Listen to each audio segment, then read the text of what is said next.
श्री कृष्ण की मौत कैसे हुई थी?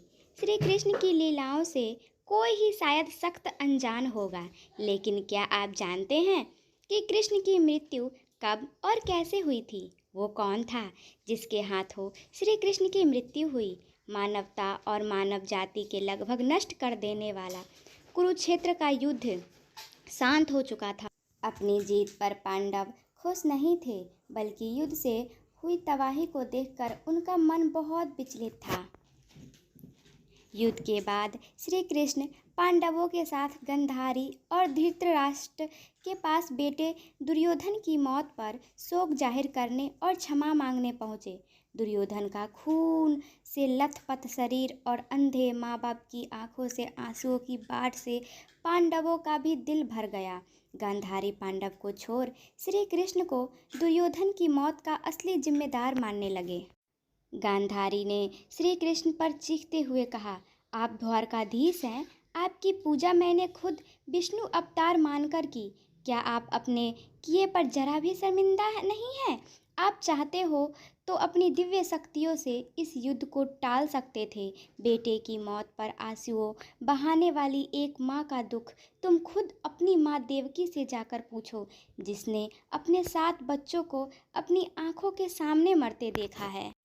इसके बाद गांधारी ने श्री कृष्ण को श्राप देते हुए कहा, यदि भगवान विष्णु के प्रति मेरी आस्था सच्ची रही है तो आज से ठीक 36 वर्ष बाद तुम भी इस धरती पर जीवित नहीं रहोगे।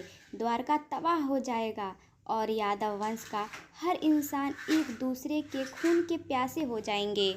ये कहकर गांधारी श्री कृष्ण के चरणों में गिर गई और रोने लगी। कृष्ण ने चेहरे पर हल्की सी मुस्कान लिए गांधारी को उठाया और कहा, माते, आपके श्राप का असर एक दिन जरूर होगा, लेकिन ये सिर्फ मेरे प्रति आपकी सच्ची श्रद्धा के वजह से नहीं, बल्कि बदलते समय के वजह से भी होगा।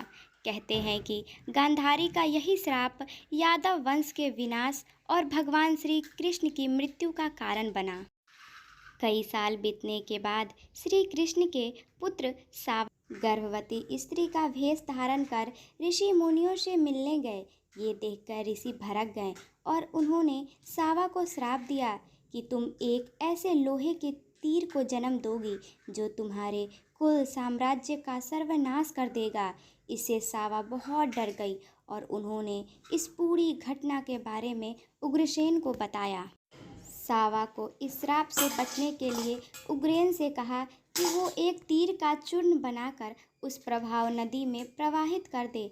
ऐसे करने से वो श्राप मुक्त हो जाएगा। जिस इलाके में इस चूर्ण का जमा किया गया था, वहाँ एक खास प्रकार का घास उगाई।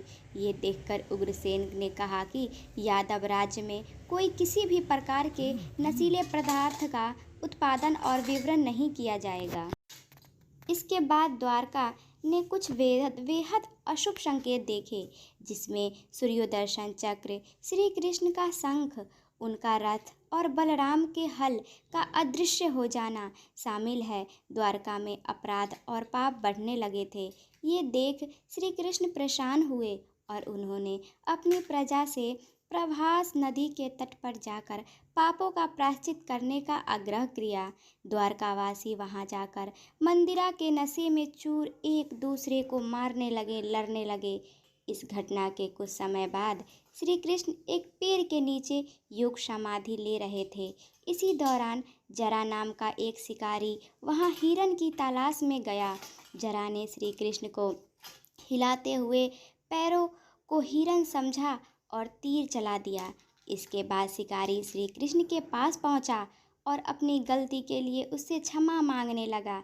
तब कृष्ण ने उसे सांत्वना दी कि और बताया कि कैसे कैसे उनकी मृत्यु निश्चित थी। श्री कृष्ण ने कहा, त्रेता युग में लोग मुझे राम के नाम से जानते थे। राम ने सुग्रीव के बड़े भाई बाली का छिपकर वध किया था। अपने पिछले जन्म की सजा उन्हें इस जन्म में मिली है। दरअसल जरा ही पिछले जन्म में बाली था। यह कहकर श्री कृष्ण ने अपना शरीर त्याग दिया। श्री कृष्ण की मृत्यु को ही कलयुग की शुरुआत माना जाता है। अच्युतम केशवम कृष्ण दामोदरम राम नारायणम जानकी वल्लभम।